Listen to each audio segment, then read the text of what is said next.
সবাই আশা করি ভালোই আছেন।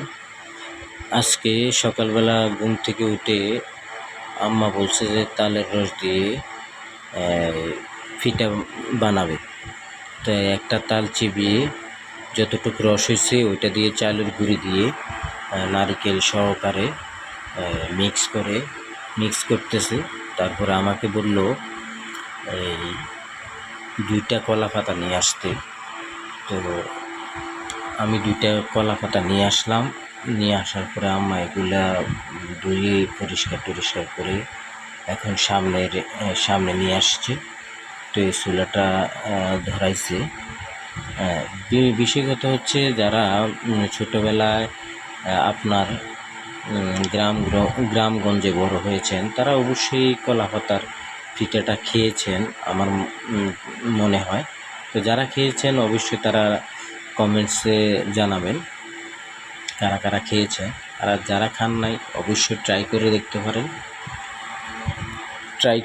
পারেন। এই যে আমরা কলা পাতা এই খামিরটা দিয়ে দিচ্ছে, দিয়ে এখন উল্টিয়ে কড়াইয়ের উপরে নিয়ে দিবে। কিছুক্ষণ রেখে উল্টিয়ে দিলে এটা ধীরে ধীরে হয়ে যাবে। তো আমি কেন বলছি এই বিষয়টা, যে কলা পাতার পিঠাটা যারা খেয়েছেন অবশ্যই সবাই জানেন যে কলা পাতা পিঠাটা অত্যন্ত স্বাস্থ্যসম্মত এবং এই পিঠাটা খেলে কখনোই আপনার গ্যাস্ট্রিকে আপনাকে আক্রমণ করবে না, আশা করি ইনশাল্লাহ, আমার পূর্বের অভিজ্ঞতা থেকে বলছি। আর তেলের পিঠাটা খেলে কি হয়, আপনার বুক জ্বলে, তারপরে অনেক সময় অনেকের হিসকি আসে, প্রচুর পরিমাণ গ্যাস সরে, যার কারণে অনেকে খাইতে চাইলেও অনেক সময় খাইতে পারে না। তো যার কারণে আমি পিঠাটা নিয়ে আপনাদেরকে দেখালাম যে কিভাবে কি করতে হয়। সবাই অবশ্যই আসলে ট্রাই করার চেষ্টা করবেন। আর যারা খেয়েছেন তারা তো অবশ্যই জানেনই। তো অত্যন্ত সুস্বাদু। কেন বলছি, কারণ আমাদের দেশে যে পরিমাণ ভেজাল, তেলে ভেজাল, সব কিছুতে ভেজাল। যেমন এই যে জিনিসটা, একটা তালটা চিবিয়ে যে রসটা হয়েছে ওইখান থেকে চালের গুঁড়া দিয়ে মিক্স করে একটা নারিকেল দিয়ে এটা ভালো করে ম্যারিনেট করে খামির বানিয়ে চিনি দিয়ে, যদিও চিনিতেও নাকি অনেক সমস্যা, জানি না, আপনারা ভালো বলতে পারবেন। এই যে এটা হয়ে গেল, এখন আমি এটাকে আস্তে ধীরে খুলতেছি।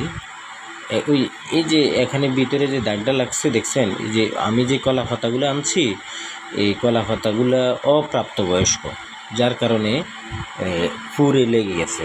যদি আপনি প্রাপ্তবয়স্ক কলা পাতা আনেন তাইলে পিঠার মধ্যে একটা দাগও লাগবে না।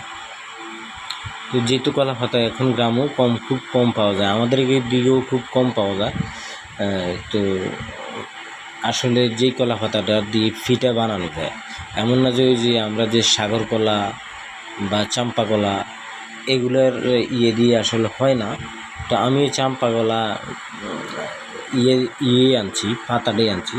তো এইগুলো ফুরে যায়। যদি আপনার ওই যে আমাদের এদিকে একটা কলা পাওয়া যায় জামা কলা, যেগুলোতে প্রচুর বিচি, ওই কলার পাতা দিয়ে যদি আপনি বানান তাহলে এক রুটিও ফুললো ওরকম দাগ লাগে না। তো যাই হোক, কথা আর বেশি বাড়াবো না। অবশ্যই আপনারা লাইক, কমেন্ট, শেয়ার করে ছড়িয়ে দিবেন এবং আমার চ্যানেলটি সাবস্ক্রাইব করবেন। এখন এই বিসমিল্লাহ করে আমি এই পিঠাটা খাবো। তো এই কারণেই বলছি যে যাদের গ্যাস্ট্রিকের সমস্যা তারা এইভাবে বাসাবাড়িতে এইভাবে ট্রাই করতে পারেন। কোথাও থেকে কলা পাতা এনে এভাবে খাইলে আশা করি ইনশাল্লাহ আপনার কোনো স্বাস্থ্য দিক থেকে কোনো সমস্যা হবে না। তো ধন্যবাদ সবাইকে। আজকের মতন বিদায় নিচ্ছি। আল্লাহ হাফেজ। আসসালামু আলাইকুম।